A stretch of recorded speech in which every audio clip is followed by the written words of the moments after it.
สวัสดีครับเพื่อนๆนักเทรดทุกท่านคลิปแรกนี้นะครับสำหรับมือใหม่หัดใช้โปรแกรม MT4 นะครับผมจะขออนุญาตใช้โปรแกรม MT4 ของบริษัท FX Primus นะครับซึ่งเวลาที่เราโหลดมาอยู่ในเครื่องคอมพิวเตอร์เราแล้วนะครับมันก็จะปรากฏไอคอนแบบนี้นะครับเวลาที่เราเปิดคอมพิวเตอร์ขึ้นมานะครับก็ให้ท่านวิธีเปิดใช้นะครับดับเบิลคลิกตรงนี้ครับ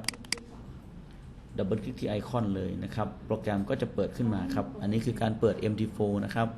MT4 ตัวนี้ลงโปรแกรมแดชบอร์ดเรียบร้อยแล้วนะครับลงแดชบอร์ดเรียบร้อยแล้วนะครับสิ่งแรกที่ต้องเช็คนะครับว่าแดชบอร์ดใช้งานได้หรือไม่อย่างไรนะครับก็เวลาที่เราดับเบิลคลิกโปรแกรมนี้ขึ้นมานะครับให้เช็คตรงอย่างแรกคือมุมนี้ครับก็คือมุมเช็คว่าอินเทอร์เน็ตเนี่ยเชื่อมต่อหรือไม่นะครับอินเทอร์เน็ตเชื่อมต่อหรือไม่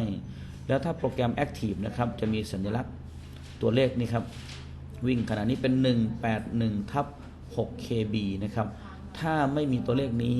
มันก็จะขึ้นคำว่า no connection นะครับถ้าขึ้นคำว่า no connection ก็แปลว่ามันยังไม่ได้เชื่อมกับเซิร์ฟเวอร์หรือยังไม่ได้เชื่อมกับอินเทอร์เน็ตนะครับอันนี้คือเบื้องต้นสำหรับการเปิดนะครับเวลาที่เราเปิดขึ้นมาพอเราเปิดขึ้นมานะครับอย่าลืมนะครับเช็คปุ่ม Auto Trading ด้วยนะครับถ้าปุ่ม Auto Trading เป็นสีเขียวอย่างนี้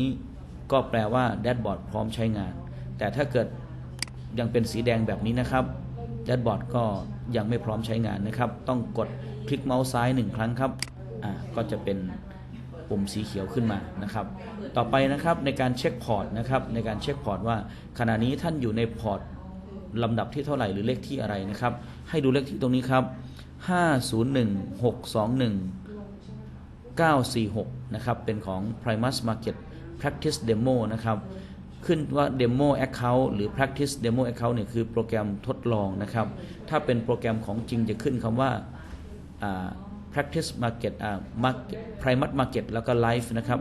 LIVE ก็จะเป็นไลฟ์1ไลฟ์2ไลฟ์3ไลฟ์4นะครับแล้วแต่ว่าท่านจะเป็นโปรแกรมเป็น MT4 พอร์ตจริงในเซิร์ฟเวอร์ไหนนะครับซึ่งเซิร์ฟเวอร์จะเป็นผู้ซึ่งทางโบรกเกอร์เป็นผู้ส่งให้ทางเมลของท่านนะครับถ้าขึ้นคำว่าเดโมก็คือพอร์ตเดโมครับเวลาเราเช็คนะครับว่าขณะนี้เราอยู่พอร์ตไหนนะครับนอกจากดูเลขที่501621แล้วนะครับสามารถไปที่ปุ่มนี้ครับ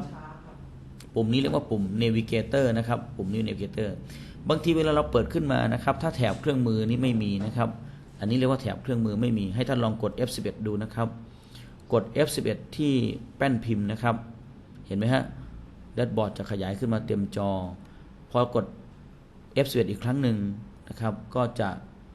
เครื่องมือก็จะหล่นลงมานะครับเวลาเราเช็คนะครับอีกครั้งครับกด F11 ก็จะขยายเต็มจอดูข้อดีของ F11 ครับขณะที่แถบเครื่องมือหล่นลงมาจะเห็นได้ว่าคู่ด้านล่าง UJ จะไม่ปรากฏนะครับ UJ ไม่ปรากฏนะครับแต่พอเรากด F11 ปุ๊บเราจะเห็น UJ ด้วยเห็นไหมครับเราเห็น UJ ได้เราสลับได้นะครับเราสลับได้ดู UJ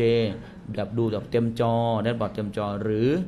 ต้องการใช้เครื่องมือก็กด F11 ครับเครื่องมือก็จะหล่นลงมาครับนี่ฮะคือแถบเครื่องมือแถบเครื่องมือช่วยให้เราสามารถดูเปิดไฟล์ใหม่นะครับดู Market Watch นะครับหรือจะดูออเดอร์นะครับเวลาจะไปดูออเดอร์ด้านหลังก็กดตรงนี้ครับก็จะไปดูออเดอร์ด้านหลังได้เลยเวลากลับคืนมาครับก็กดปุ่มเดิมก็จะกลับมาหน้าแดชบอร์ดครับถ้าต้องการสลับพอร์ตนะครับก็ไปที่ปุ่ม Navigator ครับเราก็จะมองเห็นพอร์ตเราเห็นไหมฮะตรงนี้จะมีคำว่า Account มีคำว่า Primus Market Practice เห็นไหมฮะมี501นะฮะ645มี501 946มี501 6033เราจะไปใช้พอร์ตใดนะครับก็ดับเบิลคลิกนะครับคือคลิกเมาส์ซ้าย2ครั้งนะครับมันก็จะไปที่พอร์ตนั้นๆซึ่งตอนนี้ผมอยู่ที่1946ก็คือพอร์ตนี้นะครับนี่คือพอร์ตนี้ถ้าผมจะไปที่พอร์ต6033ก็เอาเมาส์มาคลิกตรงนี้แล้วก็ดับเบิลคลิกนะครับเนี่ยฮะดับเบิลคลิกครับมันก็จะให้เราล็อกอินนะครับก็จะสลับไปพอร์ตที่2นะครับก็จะไปสลับที่พอร์ตที่2นะครับลองดูนะครับการสลับไปพอร์ตที่2ครับกดล็อกอินครับสักพักหนึ่งนะครับก็จะสลับไปที่พอร์ตชื่อนี้นะฮะ6033นะครับลองดูครับ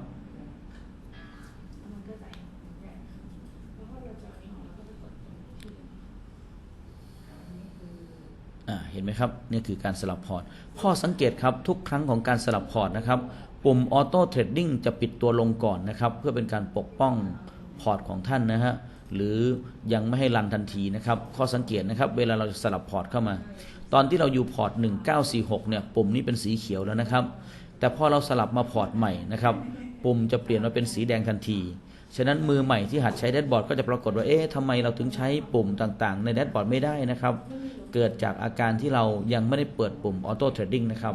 ฉะนั้นเวลาสลับมาพอร์ตใหม่นะครับอย่าลืมนะครับถ้าเราต้องการเต็มหน้าจอก็ปิดตรงนี้ครับนี่ฮะนี่ครับ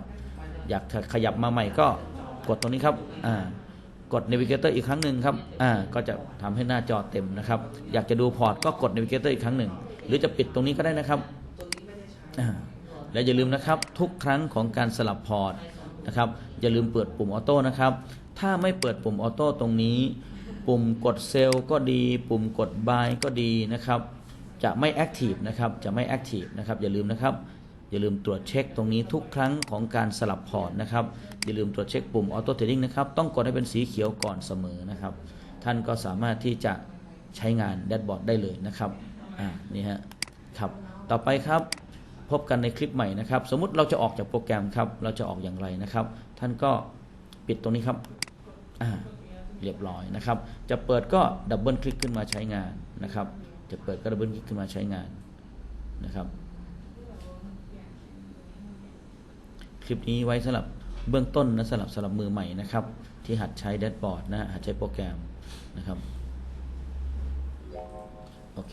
พบกันในคลิปหน้านะครับพบกันในคลิปหน้าลองดูนะครับลองเปิดลองปิดดูให้คล่องมือนะครับนี่คือสิ่งแรกสำหรับมือใหม่ที่ต้องหัดใช้นะครับเปิดขึ้นมาเห็นไหมฮะลองเช็คดูก่อนนะครับพอร์ต6033